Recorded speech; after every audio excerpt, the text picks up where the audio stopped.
চার দফা দাবি বাস্তবায়নের লক্ষ্যে কাকরাইল মোড়ে ৩ দিন ধরে অবস্থান কর্মসূচি পালন করছেন জগন্নাথ বিশ্ববিদ্যালয়ের শিক্ষক এবং শিক্ষার্থীরা। সেখান থেকে আজকের সর্বশেষ জানাচ্ছেন সহকর্মী সম্রাট আনোয়ার। সম্রাট, তৃতীয় দিনের মতো চলছে এই অনশন কর্মসূচি এবং আন্দোলন। এই মুহূর্তে কাকরাইল থেকে কি তথ্য আছে আপনার কাছে?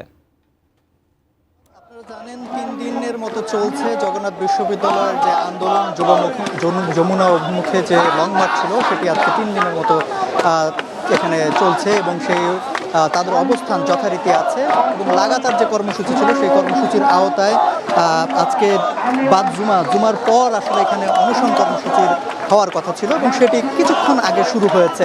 এখানেও যেহেতু লেট হয়েছে, এই দেরি করার কারণটি আসলে মূলত যেটি বলা হচ্ছে যে আন্দোলনকারী শিক্ষার্থী এবং শিক্ষকদের প্রতিনিধিরা ইউজিসিতে একটি মিটিং করছিলেন, সেই মিটিংয়ের কারণে মূলত এই অনশন যে কার্যক্রম সেটি কিছুক্ষণ লেট হয়েছে।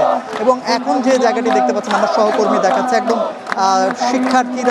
শিক্ষার্থীদের প্রতিনিধিরা, শিক্ষক প্রতিনিধিরা সবাই একত্র হয়ে একদম কাকরাইল যে মোড়, সেই মোড়েই তারা অবস্থান নিয়েছেন এবং সেখানে তারা কাঠ ও পিভিসি ম্যাটেরিয়ালের সংমিশ্রণে তৈরি আধুনিক আরএফএল উডিডোর, কাঠের চেয়েও কঠোর। গণ অনশন কর্মসূচি সেটি শুরু করেছেন কিছুক্ষণ আগে। তো এইখানে আমরা আসলে অনেক শিক্ষকদের পেয়েছি, যেমন শিক্ষার্থীদের পেয়েছি। আমি একটু সেই আন্দোলনকারী যারা আছেন তাদের সঙ্গে একটু কথা বলি।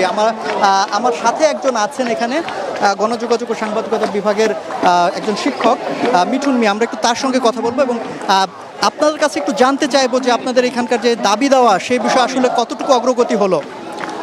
আপনারা জানেন যে আমরা জগন্নাথ বিশ্ববিদ্যালয়ের শিক্ষার্থীরা আমরা 3 দিন যাবত আন্দোলন চালিয়ে যাচ্ছি, কিন্তু এখন পর্যন্ত আমরা আশানুরূপ কোনো ফলাফল পাচ্ছি না বা সরকারের পক্ষ থেকে আমাদের কোনো কিছু জানানো হচ্ছে না। আমরা শুধু জানছি যে বিভিন্ন জায়গায় মিটিং হচ্ছে, বিভিন্ন আলোচনা হচ্ছে। আপনারা আরও জেনেছেন যে প্রথম দিন এক উপদেষ্টা আমাদের সামনে এসেছিলেন, তো আমরা অনেক আশা নিয়ে ছিলাম যে তিনি আমাদের অনেক কিছু শোনাবেন, আমাদের আন্দোলন করতে হবে না।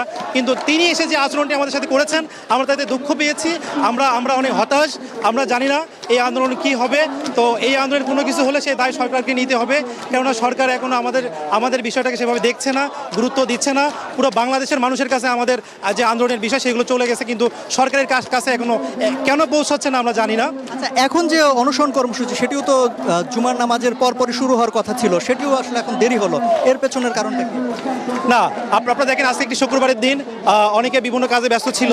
তো আমাদের অনশন শুরু হয়েছে, একটু বিলম্ব হয়েছে, কারণ বিভিন্ন জায়গা থেকে একত্রিত হয়েছে। এই নানাবিধ কারণে আমাদের অনশন একটু দেরিতে শুরু হয়েছে এবং এই অনশন চলবে। অসংখ্য ধন্যবাদ।